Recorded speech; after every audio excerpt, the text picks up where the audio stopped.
Hello and welcome. Today I'm going to do another rethinking piece, partly because lots of you seem to enjoy the Rethinking Thomas Cromwell video that I did, and partly because particularly the question and answers, or rather the questions that have been asked, show that many of you are keen on these broad questions of historical interpretation, which of course are now absolutely fundamental because of the woke war on history. And the video that I'm going to do now follows on very directly from the Rethinking Thomas Cromwell. If you remember, the principal conclusion of the Rethinking Thomas Cromwell was that Thomas Cromwell, with all his importance, did not reshape the government of the reign of Henry VIII, and that the whole arguments of Professor Geoffrey Elton, my own great teacher, are, to put it as bluntly as possible, fundamentally misconceived, which doesn't, as I shall argue now, mean that there wasn't that famous thing that he talked about, a revolution in government. The only problem was it wasn't carried out by Cromwell. It didn't serve Cromwell's purposes, and at least to begin with, it did absolutely the opposite of what Elton intended. So we're going to be talking about rethinking the reign of Henry VIII. It's actually going to be the first of quite a few videos on rethinking the reign of Henry VIII, because Henry is, after all, a big chap with a big reign. Is he, though? Verdicts on Henry himself, and that's where we've got to start, I think, do vary enormously. There is Charles Dickens, frankly contemptuous and dismissive. Henry VIII, in his children's history of England, I mean, Dickens, a great novelist, that Henry is a spot of blood and grease on the history of England. Actually, if you think of it, they're both liquids, and I'm going to argue that Henry is actually the axis, the axle, the joint round which English history turns, and perhaps it needs blood and grease to lubricate it. Anyway, Elton, my own teacher, again, very dismissive. Henry is a bit of a baby, he says in his Historical Association pamphlet. He also says, I can't remember if it's there or elsewhere, that he's a bit of a booby as well. So two B words, baby and booby. Continuing with B, but this time with the initials of the author, Brendan Bradshaw, who taught history at Cambridge, was fellow at Queen's, expert, an Irish Catholic, an expert on Ireland, but also on some of Henry's great victims, in particular John Fisher, delivers perhaps the most devastating verdict of all, describing Henry, let me quote it precisely, as the most contemptible human being to have sat on the throne of England. The most contemptible human being to have sat on the throne of England. Actually, I'd have thought there was quite a lot of competition for that. There's King John, there's William Rufus, there's Edward II, there's Richard III. And if we extend the idea to the most contemptible person to have ruled England, I would have said that the competition is way wide open even to the present day, but let's leave that aside. Now, there are reasons why spot of blood and grease, bit of a baby, bit of a booby, contemptible human being. These are all aspects of Henry, and I wouldn't for one second deny them. But they do seem to me to fail to grasp the fundamental, which is that however inadequate Henry may have been as a person, what happened in his reign and his part in it and its consequences were incontestably great. It is, I would argue, the central episode in English history between now and the Norman conquest, which is why I adapted the Charles Dickens quote about blood and grease to saying Henry, his reign, is like an axle round which a joint round which English history turns. The only historian, it seems to me, who really begins to get close to Henry is a late Victorian, early 20th century, Albert Pollard, A.F. Pollard. And he bases his judgment on Henry partly on those grandiose 19th century notions of embodying the spirit of the nation, all very mystical, but also on another great 19th century figure's perception of Henry, again magnificently put, because the man framing the words is a great poet. He's the poet laureate of Victorian England. It is Tennyson. And Tennyson describes Henry in language which seems to me to come near to the magnitude, the bigness. Henry's a big man, 6 foot odd, massively built, but also big in personality, big in consequence. And he begins, Tennyson begins with a big word, the majestic Lord who broke the bonds of Rome. The majestic Lord who broke the bonds of Rome. And that seems to me to take us into Henry. We can now begin to talk about him seriously and the impact of his reign. Greatness, well, it's a very difficult word, and its application to monarchs is erratic in the extreme, but it is essentially magnitude, the magnitude of what you do. There's another way of approaching it. It takes me back to my own sixth form days when I played Malvolio in Twelfth Night. I was a very good Malvolio because I didn't quite understand why I was being mocked, having the piss taken out of me by that extraordinary cast of characters. Anyway, I vividly remember the scene of the letter from the wicked lady's maid, Maria, who's in the conspiracy against Malvolio, who is the uppity steward of the household. And she sends him an anonymous letter, which is all about the theme of greatness. And it's mock heroic, but it actually touches very important points. It divides greatness into 3 kinds. Some are born great, some achieve greatness, and some of greatness thrust upon them, at which point Malvolio, of course, dresses himself up in yellow stockings and cross garters and makes himself ridiculous, as indeed I did. But look at those 3 categories: born great, achieve greatness, have greatness thrust upon him.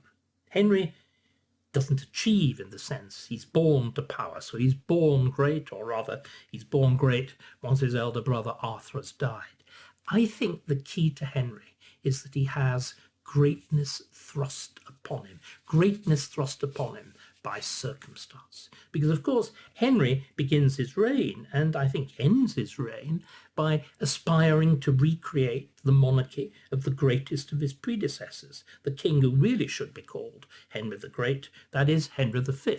And Henry wants to do what every decent English king had done before him for centuries, which was to conquer France. And he makes a serious attempt at the beginning of his reign and a serious attempt at the end, both of which, well, they do important things, but they're mere blips on the enormous surface and power of the French monarchy. The days of England invading France were over. And that's what Henry thought would make him great. Of course, now we simply see it as an absurd anachronism. I don't think we should. Henry wasn't being completely foolish. The great problem was, if England didn't exist to invade France, what did it exist for? What was, if you like, the national mission? What was the thing that bound people together? It's a question we're asking very strongly now. They asked it in the Tudor period too, and I shall do another one of these rethinking videos exactly on that theme of, does the Tudor state have a moral purpose? Did the late medieval state have a moral purpose other than that simply of force of arms and conquest? Well, Henry acquires one, doesn't he? But he does so by accident. It is the Reformation, the majestic Lord who broke the bonds of Rome. It's the Reformation. But of course, despite the magnitude of the consequences of the Reformation, Henry goes into it for the pettiest and the most limited of reasons. And it's really very important we understand this. We have a tendency to think that big events need big causes. That's one of the classic ways in which youngsters write history. Big event must have big causes. I think very often it can have really pretty trivial ones. And it seems to me that the Reformation in England actually had a pretty trivial cause. That is, if you regard one man falling out of love, or even love, because I do think, as I've been arguing in the specific, as it were, periodized videos that I've been doing on Henry, Henry has this most unusual experience of being brought up by women till his early teens. He can't do without women. He's got a profoundly romantic attachment to ideas of love and marriage. Remember the wonderful remark about Dr. Johnson to the effect that a second marriage is the triumph of hope over experience. What I always say is a sixth marriage. How much hope has to triumph over experience for that? So Henry is a romantic, and this falling out of love, let's do it in full Liverpudlian, out of love with Catherine of Aragon and into love with Anne Boleyn, I would argue is the sole reason that you have the divorce and the Reformation. Obviously, if Catherine had had a son, that wouldn't have happened. But setting all that aside, it is that question of romantic love. So that means, and again, just look at Henry's attitude to the Reformation. Henry had been appraised of what was going on at the Diet of Worms unusually early by a remarkably seasoned and able observer, a youngish man at that point called Cuthbert Tunstall, who is totally familiar with the world of Germany, the world of theology, explains to Henry precisely what Luther is doing, both in terms of theology and also very much in terms of what propaganda devices he's using, that he's using this dangerous new medium of print, and that he's using, even more dangerously, the vernacular. He's not doing what Luther should have done as an academic, arguing simply in the academic language of Latin. He's reaching into the German people through print and through their native tongue, which makes him so deadly dangerous. And Henry's response to that, of course, is direct. Tunstall has told him that in Luther's latest work on the Babylonian captivity, he has attacked the traditional seven sacraments of the church. So I think without even reading the book, Henry starts writing his reply to Luther, the assertio, the defense of the Septem Sacramentorum of the seven sacraments. And it is the only written work, thesis by a crowned head of Europe attacking Luther. And from that point onwards, for the next 6 years, England stands as a bulwark against Lutheranism. The people who are advising Henry, advising Wolsey in this period, are John Fisher, the man that Henry is going to execute. And because Fisher is the leading Catholic theologian and Henry is sponsoring a Catholic campaign against Lutheranism, that's one part of it. There are book burnings. You don't yet burn people, with great sermons by Fisher explaining the faith and attacking Luther. Attacking Luther in the most interesting way as the solitary, as the outsider, outside the comfort and unity of the faith. So the heretic is displayed as the loner, the if you like, the innovator. And then the other aspect of, so there's an aspect of propaganda and forceful preaching sponsored by Henry and Wolsey. The other aspect of it is, well, it's mounted by somebody else that Henry is going to execute in the 1530s. It's Thomas More. Thomas More at this point acts very much as Minister of Police against the Lutherans. He's the one who conducts an extremely unpleasant, very typical secret police early morning raid on the German merchants of the steel yard who are suspected of importing, known to have imported these books. He's the one who handles some of the more unpleasant aspects of interrogation and so on. So you've got this double face, the face of oppressive policing, of thorough policing of ports. It's interesting, isn't it? The Tudors seem to have found it entirely possible to stop people and things coming through the ports of England, surveillance and without computers and whatever. You could do it then, providing there was a will, which there was. So you've got this double business of the Reformation being resisted under Henry powerfully and vigorously from 1521 to 1527 to the 1st of January 1527, because on that day Anne Boleyn accepts Henry's hand. I've been able to prove it from the exchange of letters between them. And at that point, English history turns on a pin's head. Simply on a pin's head. Now, I'm not saying that the Reformation is just that. This is why it happens. The extraordinary chain of consequence that follows from it, obviously, is another matter. And what another matter. I've already said, I think, that the consequences of the Reformation are on a scale that really is only rivaled by the Norman Conquest. There is the fundamental change of religion. In many ways, the biggest change you can imagine in the mentality of a people, from Catholicism eventually to some sort, or rather several varieties, of Protestantism. Then there's an equally with the dissolution of the monasteries and the rapid sale and dispersal of most of the land, there is the biggest change in English landholding, again, since the Norman Conquest. And finally, it touches fundamentally the idea of England itself, the ideas of English history, of Englishness, of England's relations with continental Europe, that whole complex of things that I call the first Brexit, that Henry is responsible for the first Brexit, which I would argue is pretty well determining that there will be a second Brexit too, and that our membership of the EU was merely a temporary episode. But these are the huge things that finally determine the greatness of Henry by simply what he presided over and what he was responsible for. And much of the importance of the reign. But in this video, I'm not really going to talk about those. I'm going to talk about something else. As I said, the trigger for this was the video Rethinking Thomas Cromwell. So what I'm going to do, I'm going to look at the changes that happen to government under Henry, to the structures of government and to how it works.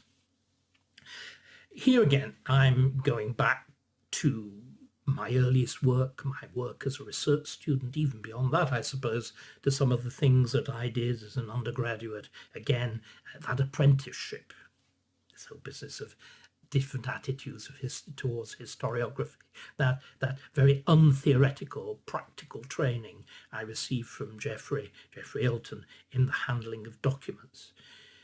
Even to me, as a third-year undergraduate and a very green behind the ears research student in 1967, that year, as we discussed, that the practice of history, Elton's great contribution to the field of historiography, the year that the practice of history was published, even to me as an apprentice, as a kind of just embarked on becoming a master, which I suppose we can regard as the PhD as being, it was clear to me that the sources of government, the records of English government, transformed themselves in the course of the reign of Henry VIII. The documents, the classes of documents, the very appearance, parchment and rolls as opposed to sheets of paper, documents shift within the reign of within the 30-odd years of the reign of Henry VIII from 1509 to 1547. They are fundamentally different from 1509 to 1547. They have changed.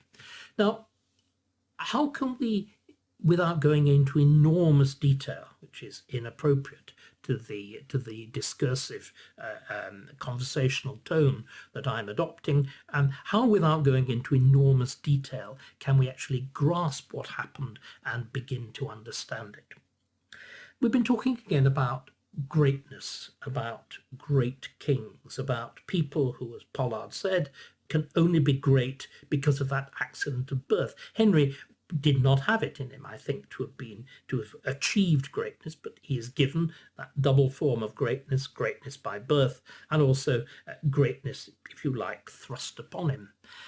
All of this, I think, connects him with another king, who's also, as it were, the idea of greatness and even the title great as hung about him, but not entirely convincingly. I think that the easiest way for us into the reign, the rethinking of the reign of Henry VIII, is to think of Henry as the English Louis XIV, who is also, in one tradition of French historiography, referred to as Louis le Grand, Louis the Great. I don't want to go now into much of the detail. In fact, I don't want to go into any of the detail of Louis's reign. I just want to make a single point of comparison, which is, of course, that the one thing everybody remembers about Louis XIV is that he built a great palace, that he builds the great palace of Versailles, and that because of that, the whole structure and political structure and administrative structure of France changes. I think the comparison with Henry is pretty precise. Henry VIII, like Louis XIV, is a great builder. He actually builds far many more palaces than Louis XIV, though none, of course, remotely equals the marmoreal grandeur, the stony grandeur and vast dullness of Versailles. Henry, is it 55, 65 houses, whatever it is, by the end of his reign, of which, 10 or a dozen are on the same scale as Hampton Court. But he's responsible for building one palace in particular, which I think is the English Versailles, and that is the Palace of Whitehall. The Palace of Versailles, of course, stands empty and unused. Nobody, not even Napoleon, dared to occupy it subsequent to the Revolution. The Palace of Whitehall has gone, but the name hasn't, the memory hasn't, and its function hasn't. So let's begin then with this idea of Henry as the builder of a particular palace, which is also a seat of government, which changes the nature of government. Those of you who've watched my video, the recording of the lecture that I did at Brackley, when I was talking in relatively jokey fashion about the origins of the office of Prime Minister, will have picked up a few of the points that I'm going to make now, but I'll develop them more thoroughly and in more detail. Versailles, of course, is outside Paris, a few miles outside Paris, and distinct from the old centre of government around the Louvre and the Ile de la Cité and so on in the heart of the French capital. The position with Whitehall is rather different. England, medieval England, had developed with, as it were, two capitals. Both very close to each other, both on the banks of both on the north bank of the Thames. You have the City of London to the east, and then to the west, separated by the Strand, about a mile away, you have Westminster, the West Church, which centred round the Abbey, which had been founded by Edward the Confessor, the last recognised king of the Anglo-Saxon dynasty, as his tomb, and is then rebuilt and potentially, I suppose, the Coronation Church. Certainly William is crowned there, and it is Henry III who rebuilds the Abbey as both the burial place of English kings and the coronation place of English kings, and alongside it there is the palace, which centres on the Great Hall, constructed by William Rufus, first constructed by William Rufus, its vast dimensions established by William Rufus, the son of the Conqueror. There is the Royal Palace of Westminster, so you have the Abbey and you have the palace. And between these two things, this develops into the centre of English government. So, for example, when we're talking about the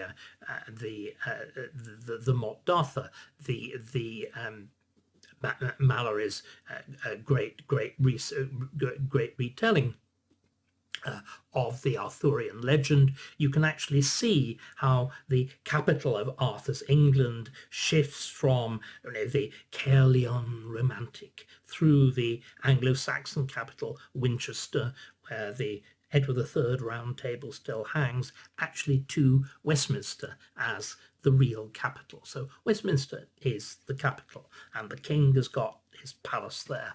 And that is actually, we use the term palace very loosely.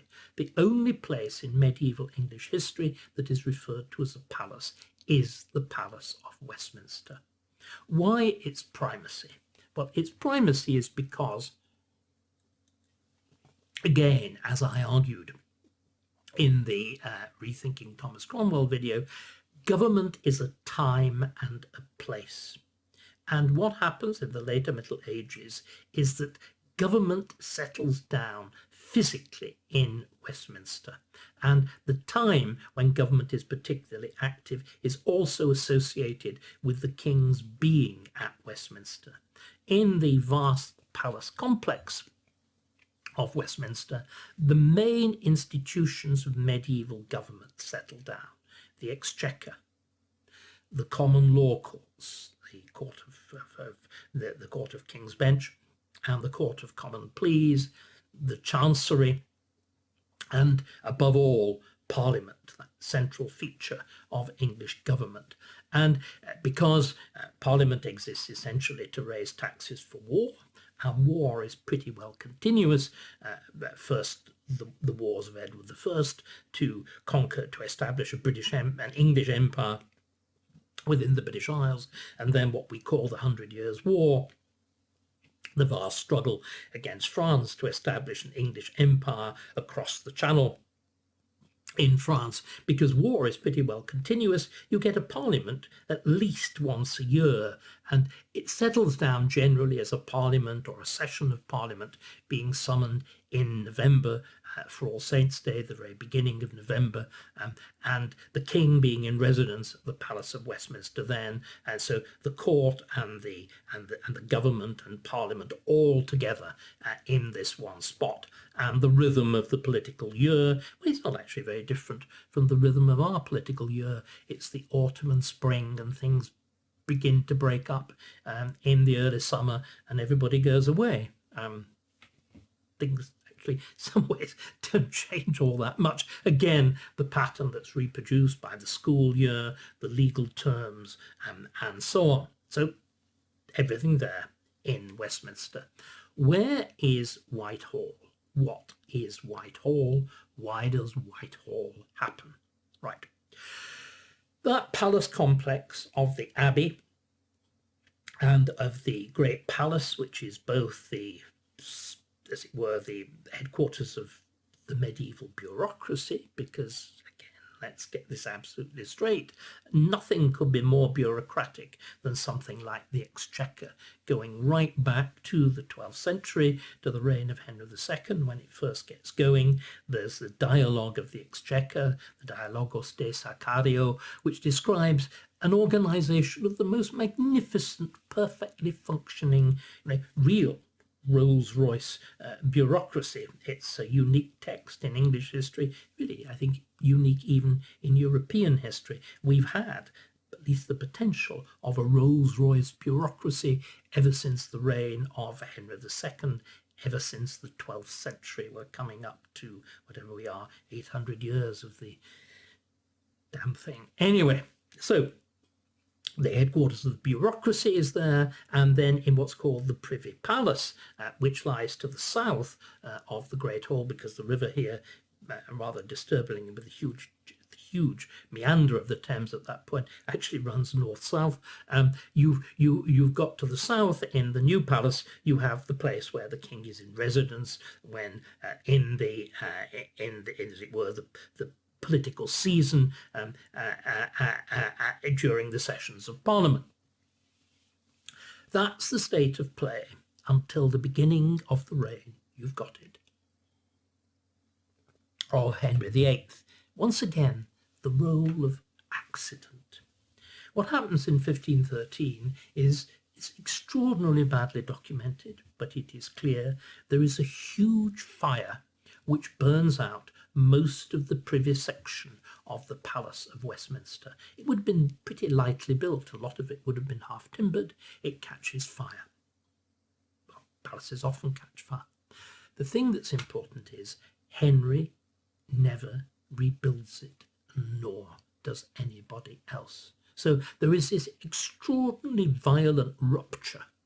A few years into the beginning of the reign of Henry VIII, the practice of every medieval king was to live for a very significant part of the year, the politically important part of the year, in the Palace of Westminster. Henry stops doing it. Where does he go instead? Well, for the next, from 1513, for the next 15 years until the late 1520s, when he needs to be in the vicinity of London, he lives at a residence that was much more fashionable, much more recently built, much more attractively sited. It is the Palace of Greenwich, which had been largely designed, we think, by Henry's mother, by Elizabeth of York, modified a bit by Henry at the beginning of his reign, and offered abundant and beautiful accommodation. It had nice river views. It's away from the stink of the city. It's got great parkland to the south of it, and so on.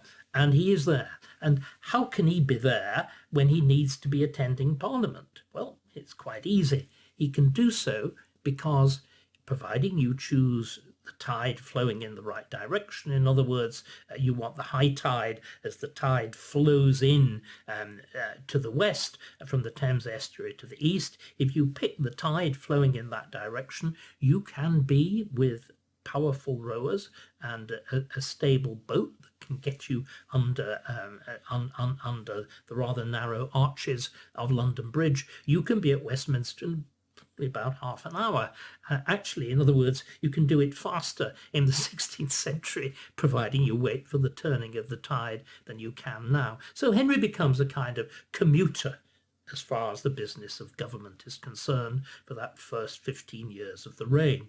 Now, why he can do that, of course, is also conditional on another one of the very important developments of that period. It is the ministry, as we call it, of Cardinal Wolsey, of Thomas Wolsey, which coincides exactly with this point of 1513.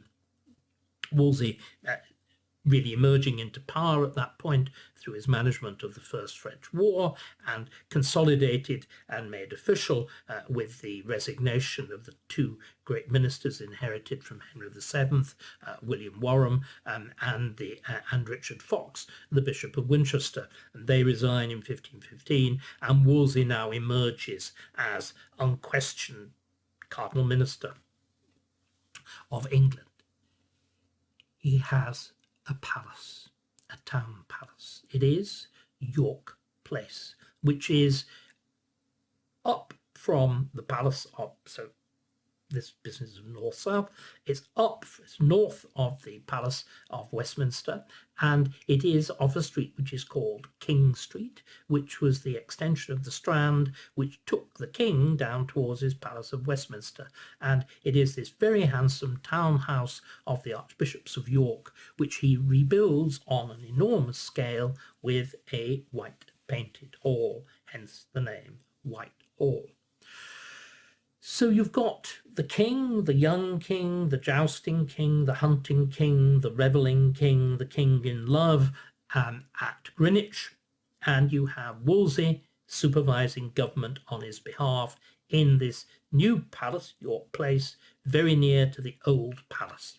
How does this actually work out in practice? Well, the way it seems to work is daily Wolsey goes from his palace, from York Place, to the Palace of Westminster, and sits in the Star Chamber, the council chamber of the Palace of Westminster, presiding over the King's Council in one of its two capacities, either as the actual formal advisory body to the King, the ancestor of the modern cabinet, or in that quasi-court that we call Star Chamber, meeting in the same place, probably different rooms in the same place.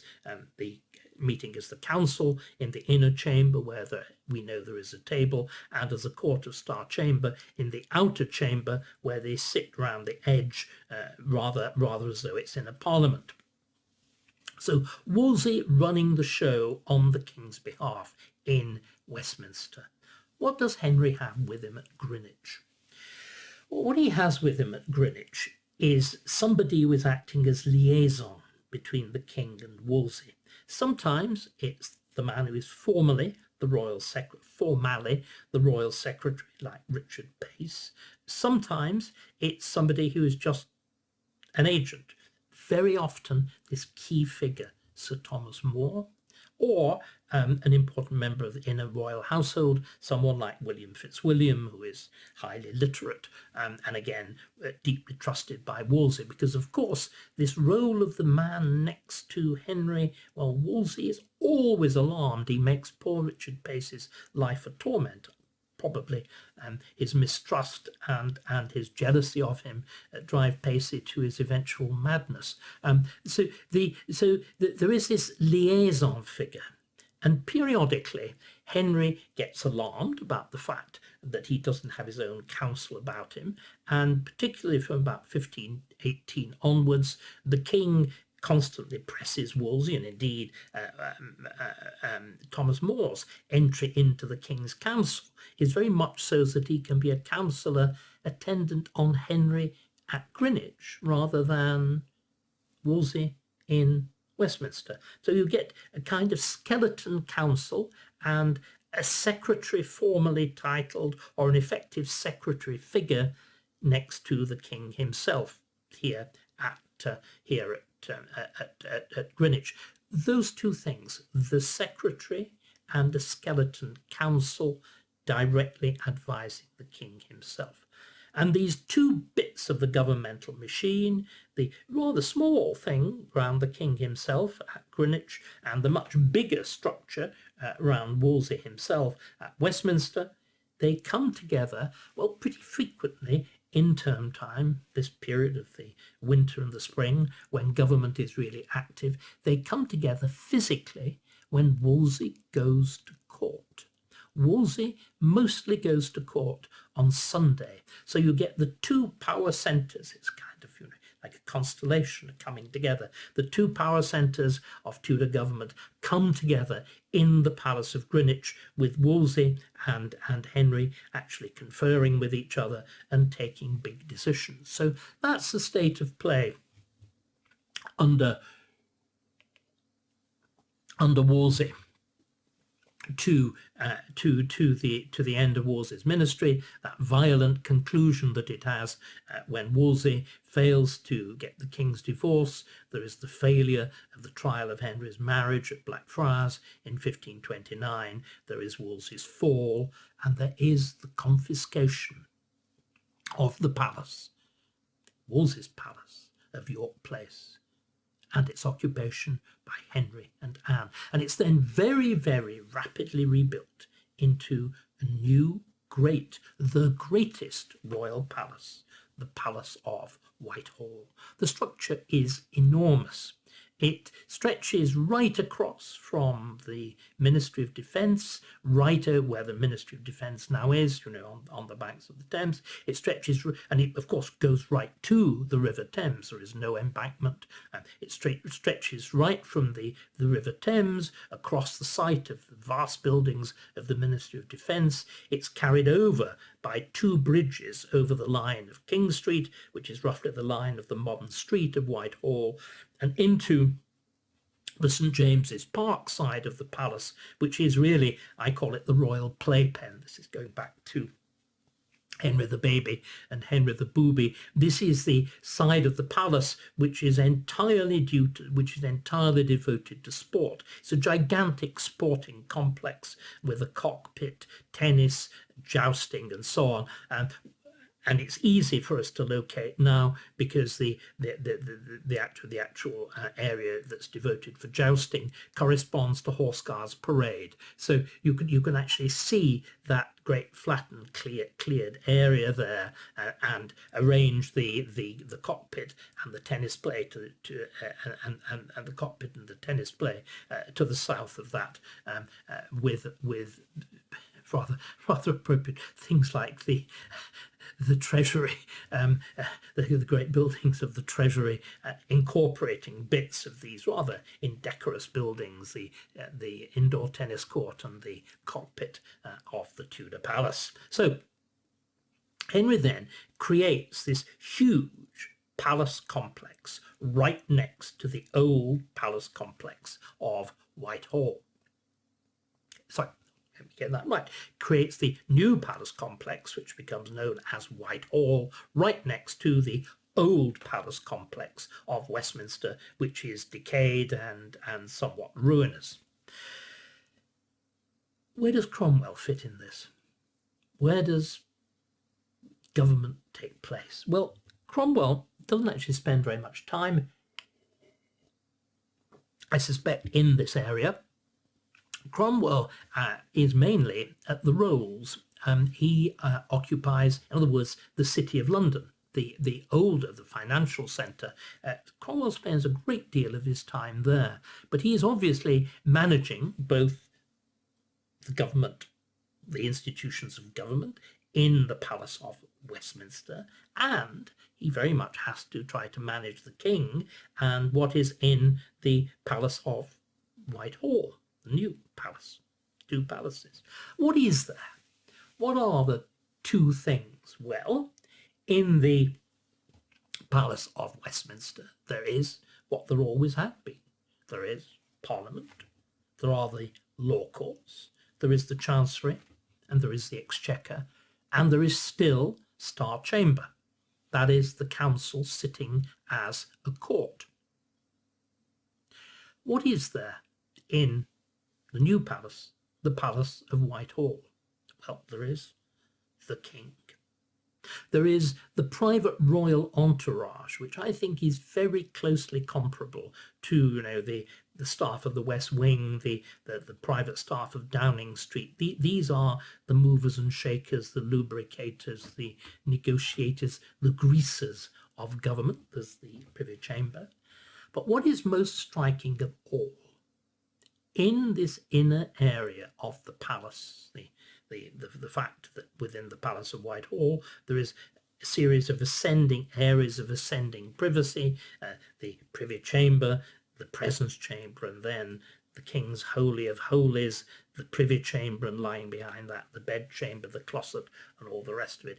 In that inner heart of the palace, which is represented by the enormous Privy Gallery, the private gallery that stretches right from the Thames right across to the Royal Playpen, right across to the cockpit and the tennis play, and the lists, the jousting lists on the St James's Park side of the palace. That at least 100 yards long. This gigantic room. All the king's private apartments are off that. There's the king's bedroom and there's everything else. And pretty much directly opposite the king's bedroom, there is the Privy Council chamber. So the council meets in the new Palace of Whitehall. And this pattern, I think, is greatly reinforced and becomes much clearer actually with Cromwell's fall. When Cromwell falls in 1540, the distinction between these two palaces and the location of the different aspects of government between them becomes much, much clearer. You have the council, as I've described it, the Privy Council, always sitting as the council in the inmost part of the new Palace of Whitehall, directly opposite the king's bedroom. The king hardly ever attends it, but the council can only meet in proximity to the king. In other words, the council is an emanation of the king. It's even more clear when we actually look at its formal machinery. The formal machinery of the Privy Council, its new clerk, its new minute book, are not created by Cromwell, as Elton seemed to assume. They're created only after Cromwell's fall, and they're created by Henry. Even more strikingly is the actual nature of this council. It is very...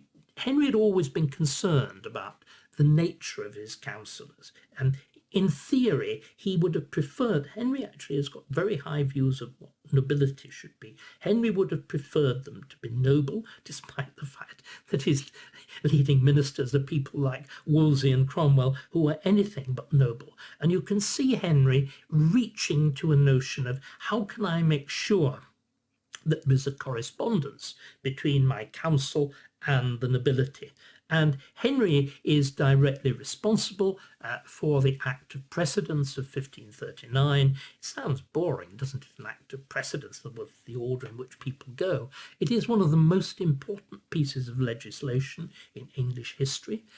It is responsible for the complete reconstruction of the seating pattern, and therefore the power hierarchy within Parliament, something that I will discuss in another video in which we talk about rethinking Parliament. But it's also responsible for reconstructing the council, and it does it in a very interesting way. It takes typical offices in the council, like the Lord President of the Council, the Lord Treasurer, the Chancellor, and so on, and it gives them enhanced precedence within the nobility.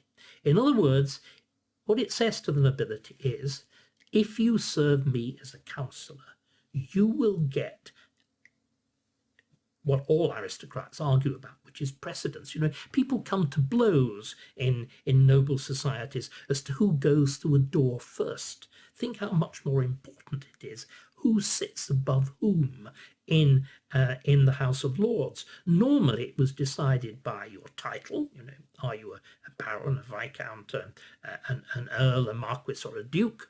And by how old your title was. So the older title sits above the lower title. But now there's accelerated promotion. Serve the king, be a councillor, be an admiral, be a chamberlain, be a great chamberlain, be a Lord Treasurer, and you shoot up the order of precedence and you leap over your peers. And you can see from this point onwards a remarkable shift in the composition of the council, the number of hereditary peers who tended, for very obvious reasons, bearing in mind the turmoil and the danger of the court of Henry VIII to keep a distance, now become much, much more involved in politics. So Henry has not simply located the council in his inmost apartments. He's not simply given it a clerk. He's not simply given it a minute book. He has also reshaped its composition in his own image. And what is very striking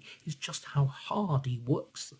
You can see in the 1540s, it is Henry who is saying, you know, you will attend, even to his rather scampy brother-in-law, former brother-in-law, Charles Brandon, Duke of Suffolk, you know, who never really, I think, done a day's work in his life, suddenly finds himself told by Henry, you will attend. You get Thomas Audley, the Lord Chancellor, saying, oh, I've been, you know, been sitting around for months. Can't I go home for the summer? Henry says, no.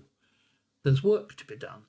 The old Henry, very keen now that he's got little else to do but the business of government, at holding everybody else's nose to the grindstone in the same way that he's holding it. So there is the council meeting next to the king. Now the council still continues to go to the palace of the old Palace of Westminster, but it goes there to sit as the Court of Star Chamber. And the old minute books of the council now become the records of the Court of Star Chamber. The old Clerk of the Council now becomes the Clerk of Star Chamber. So do you see what I mean?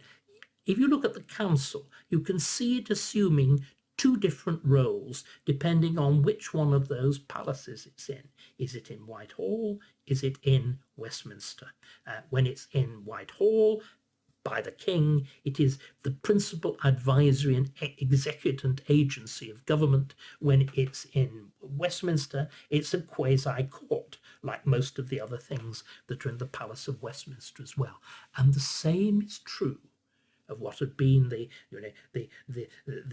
actual Ark of the Covenant of Elton's view of the Tudor Revolution in government, the office of secretary. The office of secretary is based where? It is based alongside, literally alongside the council chamber and the royal bedchamber in the heart of the Palace of Whitehall. And we've got a lengthy correspondence between William Paget, who is one of Cromwell's successors, and the heads of the Privy Chamber, who organise Thomas Heneage and Anthony Denny, who actually organise accommodation within the inner court, pleading with them to get a better room.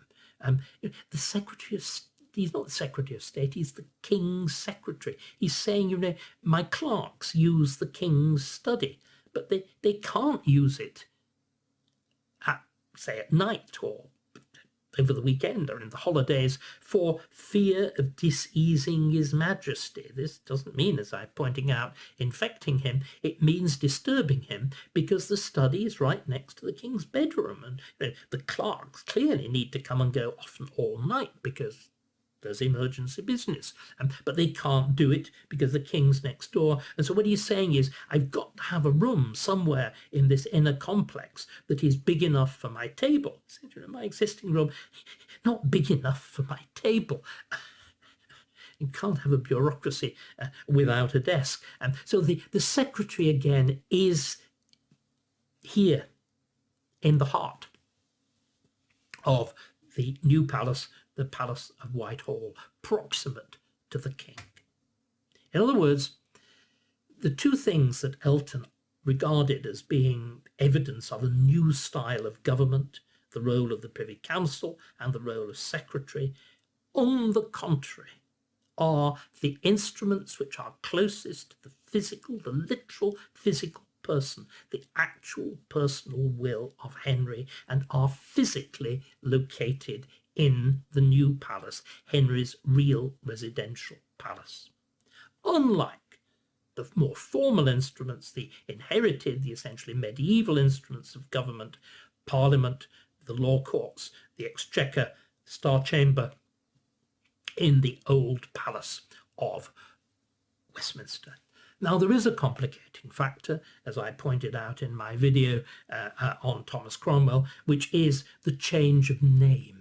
What Henry does in 1536 is to declare that both the old palace and the new palace are now to be called the Greater Palace of Westminster. They'll be called the Palace of Westminster, and the old palace is to be regarded, he describes it contemptuously as being much decayed, to be regarded simply as a branch or a member of the new palace. But in practice, people refer to them, the new palace as Whitehall, the old palace as Westminster. So I promised that this would offer a thought about the nature of government. Well, I think it does. The old palace and the new palace, they both keep the title of palace. They're both very royal. And the instruments of government in both of them, well, they are very royal too. But there is an enormous distinction. They're two different kinds of view of royalty. In the new palace, in the Palace of Whitehall, the secretary and the Privy Council are directly attendant on the actual person of the king. They're an emanation of the sovereignty and the will of the real living Henry VIII. In the Palace of Westminster, the old palace, on the other hand, Parliament, the law courts, the Exchequer, Star Chamber, these two are emanations of royal government. All of them feature the name King, King's Bench or whatever, and all of them feature the royal coat of arms, the throne in the House of Lords, the royal arms over the chair of Speaker, the use of the arms in the royal courts, the Exchequer, and so on. But that's a very different view of monarchy. The royalty, the king in the Palace of Westminster is, if you like, he's the king is what we now call the crown. This idea of the eternal essence of government that doesn't depend directly on what the medieval Exchequer always used deliciously to call Rex Nunc, the king for the time being. This is the eternal body of the king, who is the guarantor of the constitution, of normalcy, of the proper way of doing things. So you've got two palaces embodying two sets of institutions, essentially the inherited medieval in the old palace, and in the newer instruments of Tudor government, the Secretary and the Privy Council. They embodied two very, very different views of monarchy. One, Whitehall, the real, actual will of the king. In the Palace of Westminster, the idea of the crown, the idea of the king as a kind of supra-personal individual who is the guarantor of the constitution, of the proper way of doing things. And it seems to me that the story that follows this, which I shall continue as rethinking later Tudor government and Stuart government, the nature of what happens is that there is a conflict between those two views of monarchy. But the great legacy of the reign of Henry VIII is actually conflict, a conflict between the idea of the king as this lively, the sovereign, because he's succeeded by women, I suppose, the idea of the sovereign as this immediate lively will, which is the prime determinant of politics and the prime focus of loyalty, and on the other hand, this supra-personal view of monarchy, which is the guarantor of constitutional propriety. As you can see, the word bureaucracy doesn't really help us in either of its senses. Government, English government, going right back to the Dialogus de Saccario, had been profoundly bureaucratized in terms of procedure. I remember once asking Geoffrey, did he think Thomas Cromwell invented folding sheets of paper? No, of course he didn't. But equally, of course, nor does the idea of bureaucracy in the Eltonian sense of the word. Elton he vibrates between the two meanings of Cromwell as a good administrator, but also the idea that the instruments that Cromwell creates are somehow supra-personal, are divorced from the actual will of the monarch, that in other words, they are part of that bureau, or they are part of that Max Weberian progression from real personal charismatic rule to bureaucratic rule. As we can see, in fact, the new instruments that are partly fashioned by Cromwell but are given their permanent form by Henry VIII in that most important period of the reign. We all think of it in an appendix, the 1540s, the period after the regimes of the two great ministers. This is the point at which Henry's impress goes on to government. They are the secretaryship and the council are the opposite of bureaucratic in the Weberian sense. On the contrary, these are the chosen instruments of the actual, determined, private, personal, royal will of the king. The opposite, in short. In other words, there is a Tudor revolution in government, but it does precisely, as I said at the beginning, the opposite of what Elton said. It gives the monarch, the sovereign for the time being, new, sharpened, vigorous, reinvigorated instruments which enable him or her to exercise a direct and forceful power over the whole country in a way which I don't think really had been possible before. The need for it, of course, is because policy shifts primarily from foreign policy towards something else, towards the enforcement of whatever set of religious beliefs the monarch actually happens to have. And it is this importance of religion, the other aspect of, or the direct consequence of Henry's assumption of the supremacy over the church, that is the thing, I think, that leads most importantly to the clash between the two palaces, between the two styles of government, between government of the personal will of the king, the personal will of the sovereign, what we can call Whitehall government, and on the other hand, the government of Westminster, which is the constitutional, the idea of monarchy as an abstract, if you like, kind of view of monarchy as constitutional. Exactly. It is the direct ancestor of our modern view of constitutional monarchy. And the thing that leads to the clash fundamentally between these two kinds of government, which clearly Henry VIII saw as being complementary, is the profoundly contentious nature of religion, which of course becomes the prime business of government, the enforcement of religious conformity, which becomes the prime business of government following the Reformation, and becomes the great bone of contention, which will mean, the point that I made about Louis XIV, the great builder of Versailles, the creator of a new style of French government, but also the father of the grandfather, if you like, of the French Revolution.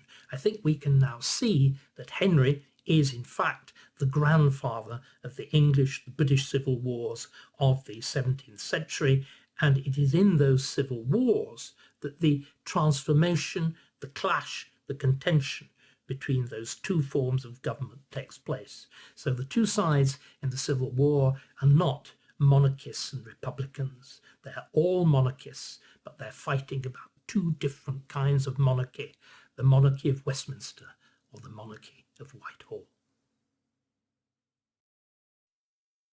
Hello, and thank you for watching David Starkey Talks.